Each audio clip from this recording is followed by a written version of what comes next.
Today the topic is reproductive health. Reproductive health এর মধ্যে একটা ছোট সেকশন সেটা হচ্ছে infertility. The rest of the chapter is covered in video calls. So infertility we know what is infertility, right? Infertility means to fail to produce a baby after having, unprotected sexual intercourse. Repeated unprotected sexual intercourse এর পরেও যখন a couple cannot conceive a baby, that condition is known as infertility. So the problems of infertility can be many, like emotional problems, social problems, physiological problems, psychological problems, anything. ঠিক আছে? We are not dealing with the problems right here. We are dealing how to overcome this problem. তো এটা আমরা অনেকেই শুনেছি যে test tube baby. তো test tube baby is actually a boon to infertility problems.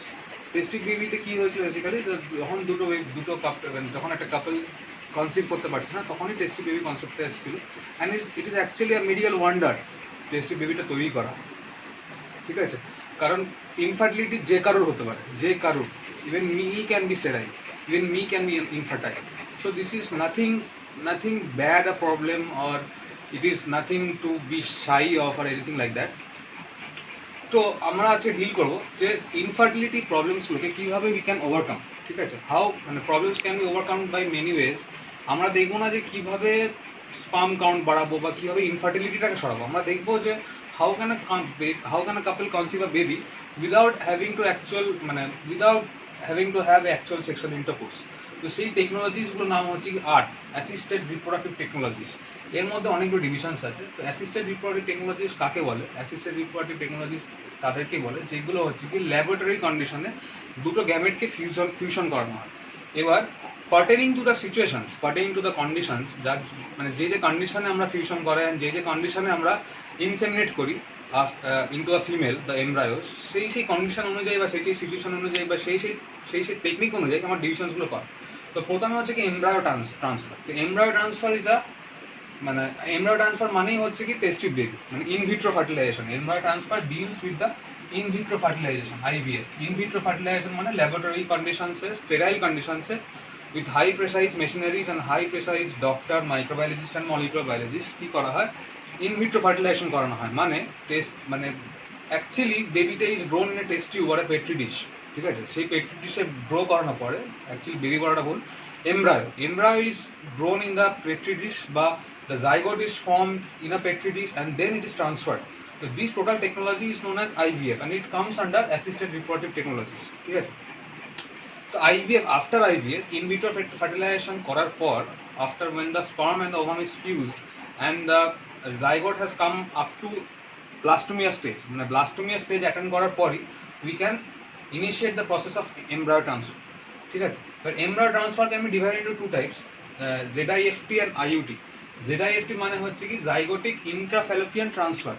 তো এমব্রায়ো ট্রান্সফারের মধ্যে ZIFT মানে হচ্ছে জাইগোটিক ইন্ট্রাফ্যালোপিয়ান ট্রান্সফার। জিনিসটা কি হয়, যখন IVF করানো হয়, after IVF when the zygote reaches up to 8 blastomere set, 8খানা ব্লাস্টোমিয়ার যখন হয়ে যাবে বা less than 8 ব্লাস্টোমিয়ার যখন থাকবে, তখন I can put the blastomeres in the fallopian tube. fallopian tube we can implant the blastomere, যাতে এরপরে যে প্রসিডিউরসগুলো হয় সেগুলো হতে থাকে। But once the embryo exceeds 8 blastomere size, 8 blastomere থেকে যদি বেড়ে যায়, তখন করতে হয় কি আমাকে IUT, ইন্ট্রা ইউট্রাইন ট্রান্সফার। ঠিক আছে? তখন এই 8খানা ব্লাস্টোমিয়ার থেকে যখন স্টেজটা এগিয়ে চলে যাচ্ছে, 8খানা থেকে যখন 16খানা ব্লাস্টোমিয়ার হয়ে যাচ্ছে বা 32খানা ব্লাস্টোমিয়ার হয়ে যাচ্ছে তখন কিন্তু আমি ZIFT আর করতে পারছি না। তখন জাইগোট ইন্টারফ্যালোপিয়ান ট্রান্সফারটা করতে পারছি না।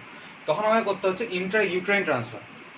কখন করতে হচ্ছে? যখন 8খানা ব্লাস্টোমিয়ার থেকে আমার এমব্রায়োটা বা জাইগোটটা বেড়ে যাচ্ছে। যদি 8খানা ব্লাস্টোমিয়ার থেকে কম থাকে তখনই আমি কিন্তু ZIFT করতে পারছি, ফ্যালোপিয়ান টিউবে গিয়ে আমি ওটাকে ইমপ্ল্যান্ট করাতে পারছি। যদি 8খানা ব্লাস্টোমিয়ার থেকে বেড়ে যায় তাহলে আমি IUT করছি, ইন্ট্রা ইউট্রাইন ট্রান্সফার, ইউট্রাসে যাচ্ছি, ইউট্রাসে গিয়ে ইমপ্ল্যান্ট করছি। আমি তখন কিন্তু ফ্যালোপিয়ান টিউবে গিয়ে ইমপ্ল্যান্টটা করছি।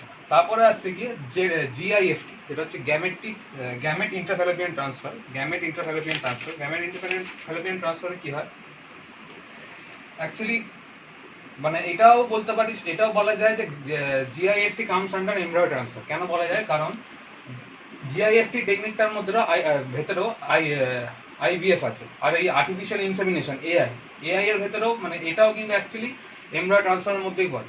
যে জিআইএফটিতে কি হয়, যাদের যে মেলসদের বেসিক্যালি স্পার্ম কাউন্ট কম বা দে আর ইনক্যাপেবল টু ইনসেমিনেট দেয়ার ফিমেল পার্টনার, তাদের ক্ষেত্রে জিআইএফটি করা হয়, মানে যাদের ক্ষেত্রে স্পার্ম কাউন্টটা কম, ঠিক আছে, মানে স্পার্মস আর নট মোটাইল বা স্পার্মস ডাইজ অ্যাকচুয়ালি, বা এদের ক্ষেত্রে হয় যে ফিমেলগুলোর cannot produce ovum anymore, তখন কি করা হয়, একটা হেলদি ডোনার থেকে, একটা হেলদি ফিমেল ডোনার থেকে একটা আমরা ওভাম নিই, ওভামটা নিয়ে যে মোমেন্টটা কনসিভ করতে চাইছে নিজের মধ্যে, মানে নিজে কনসিভ করতে চাইছে, সেই হেলদি মোমেন্টটার ভেতরে আমি ওভামটাকে ট্রান্সফার করে দিই। এইটা একটা টেকনিক হতে পারে। আর একটা টেকনিক কি হতে পারে, আইসিএসআই মানে intracytoplasmic sperm injection. Intracytoplasmic sperm injection মানে হচ্ছে কি, যখন ওভামটার ভেতরে আমি ল্যাবরেটরিতে স্পার্মটাকে ইনজেক্ট করে দিচ্ছি, ঠিক আছে। তো জিআইএফটি মানে হচ্ছে কি গ্যামেট ইন্টারফ্যালোপিয়ান ট্রান্সফার, যখন আমি আইভিএফ করার পরে গ্যামেটটাকে ট্রান্সফার করছি, ঠিক আছে। এবার এই প্রবলেমটা দুটো ক্ষেত্রে হতে পারে। দ্য মেল যে পার্টনারটা থাকবে সেটা তার স্পার্ম কাউন্ট কম হতে পারে, বা sperms are not motile to reach the ovum in the fallopian tube, বা এটাও হতে পারে ফিমেলের ইউট্রাসটা হচ্ছে গিয়ে হেলদি, মানে ইউট্রাসটা ইনহ্যাবিটেবল, মানে ইউট্রাসটাতে আমি বাচ্চাটাকে বড় করতে পারি, বাট এমব্রয়টাকে বড় করতে পারি, বাট ওমেনটা for any reason, for cyst or tumour, for any reason মোমেন্টটা ওভাম তৈরি করতে পারে না। সুতরাং তখন কি করি, আমি একটা হেলদি ডোনারের কাছ থেকে আমি ওভামটা নিয়ে যে ফিমেলটা কনসিভ করতে চাইছে সেই ফিমেলের বডিতে আমি ওভামটা দিয়ে দেওয়ার পর they have the sexual intercourse and they have sex, তারপরে দে গেট কনসিভ, ঠিক আছে। আর এই আর্টিফিশিয়াল ইনসেমিনেশন মানেও হচ্ছে কি একই ব্যাপারটা, হচ্ছে কি ফিউশন ইন দ্য ল্যাবরেটরি, ঠিক আছে। ফিউশন ল্যাবরেটরি করার পর কি করা হয়, আইসিএসআই মানে যখন মেল আর ফিমেলের মধ্যে দুজনের মধ্যে প্রবলেম আছে, মানে মেলটা নিজের স্পার্ম কাউন্ট কম, বা স্পার্ম ইজেন্ট মোটাইল, বা এনি প্রবলেম, ঠিক আছে, বা ফিমেলটার ইউটেরাসটা যদি ইনহ্যাবিটেবল না হয় বা ওভাম না তৈরি করতে পারে, তখন হচ্ছে কি করতে হয়, একটা হেলদি ডোনারের কাছ থেকে স্পার্মটা নিতে হয়, একটা হেলদি ডোনারের কাছ থেকে ওভামটা নিতে হয়, বা হেলদি ডোনার না হলেও, হেলদি মেল ডোনার না হলেও যে কোনো একটা মেল ডোনারের কাছ থেকে আমি স্পার্মটা নিলাম, নেওয়ার পরে আমি ওভামটা নিয়ে সেটাকে আমি সাইটোপ্লাজমিক ইনজেকশন করলাম, মানে ওভামের সাইটোপ্লাজম যেহেতু বড় হয় সে, আর স্পার্মের সাইটোপ্লাজম ছোট হয়, সেহেতু স্পার্মের হেডটাকে আমি ওভামে ইনজেক্ট করলাম উইথ মাইক্রো ইনজেকশনস, ঠিক আছে। বুঝতেই পারছিস একটা স্পার্মকে একটা ওভামে ইনজেক্ট করা is a high precise work, ঠিক আছে। It needs lots of knowledge, it needs lots of practice, বা it is highly skilful work, ঠিক আছে, and it is very very costly process.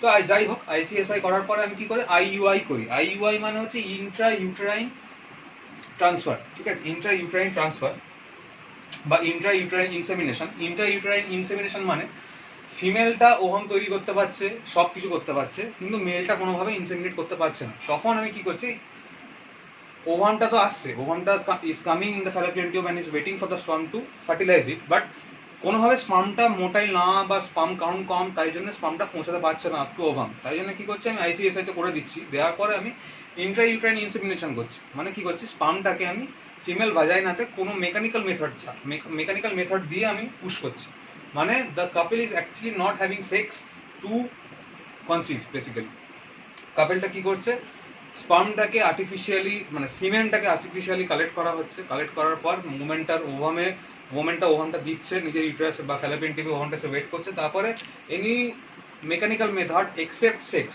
Use করা হচ্ছে two push the sperm in the uterus, তারপরে সেটাকেই বলছি আমি ইন্ট্রা ইউটেরাইন ইনসেমিনেশন।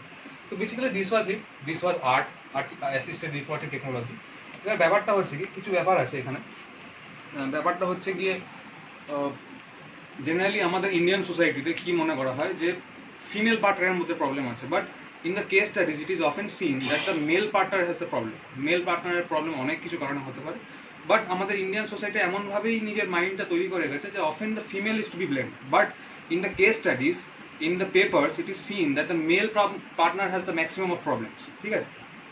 অ্যান্ড তারপরে ব্যাপারটা কি, এতগুলো প্রসেসটা করছি, ঠিক আছে, দ্যাট ইজ ফাইন, বাট এগুলো হেভিলি কস্টলি প্রসেস। এইগুলো করার জন্য একটা ভালো সামর্থ্য দরকার, একটা ভালো ফাইন্যান্সিয়াল কন্ডিশন দরকার।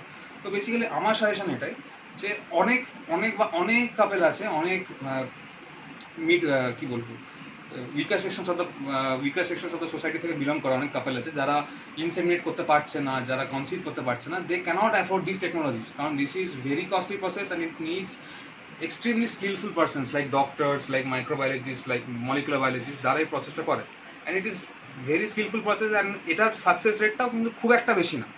You might get pregnant or you might not get pregnant, ঠিক আছে? আর এটা প্রচুর টাইম ইনভেস্টমেন্ট, প্রচুর পয়সা ইনভেস্টমেন্ট লাগে। তো আই বিলিভ যে আমাদের সোসাইটিতে কিছু উইকার সেকশনসও আছে বা কিছু মিড লেভেল সেকশনসও আছে, যেমন suppose for example me, I am a middle, মানে কি বলবো, I belong for middle class family. তো I cannot afford these technologies if I cannot ever conceive. যদি আমি কনসিভও না করাতে পারি মাই ফিমেল পার্টনারকে, তখন কিন্তু আমি আর্ট টেকনোলজিসগুলো করাতে পারবো না বেসিক্যালি, আমার যে ফাইন্যান্সিয়াল স্ট্যাটাস। তখন আমি কী করা উচিত, বা আমার এটা সাজেশন বা আমার একটা personal view, there are lots of adoption center all around the globe.